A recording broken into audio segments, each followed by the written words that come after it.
నేను ఒక వీడియోలో చూసాననమాట. పాలు పోసి చేస్తే టేస్టీగా ఉంటుంది అని చెప్పి అన్నారు. సరే మనం కూడా ట్రై చేద్దాంలే అని చెప్పి నిన్న ట్రై చేశానండి. వాళ్ళు చెప్పడం అని కాదు గానీ టేస్ట్ అయితే బావుందండి నిజంగా. మిల్క్ ఏసి చేయడం వల్ల టేస్ట్ అనేది బావుంది.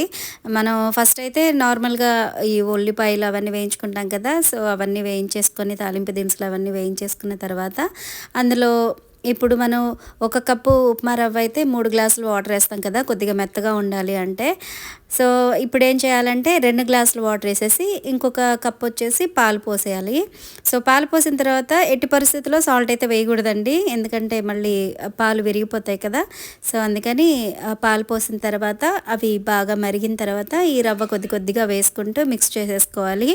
ఇలా మిక్స్ చేసుకున్న తర్వాత ఆ వాటరీగా ఉన్నప్పుడే అప్పుడు సాల్ట్ వేసుకోవాలి. సాల్ట్ వేసేసుకొని ఒకసారి బాగా కలిపేసి అది టేస్ట్ చూసుకొని దానికి తగ్గట్టు సాల్ట్ అయితే అడ్జస్ట్ చేసుకోవాలి. ఇక్కడ నేను సాల్ట్ ఏసే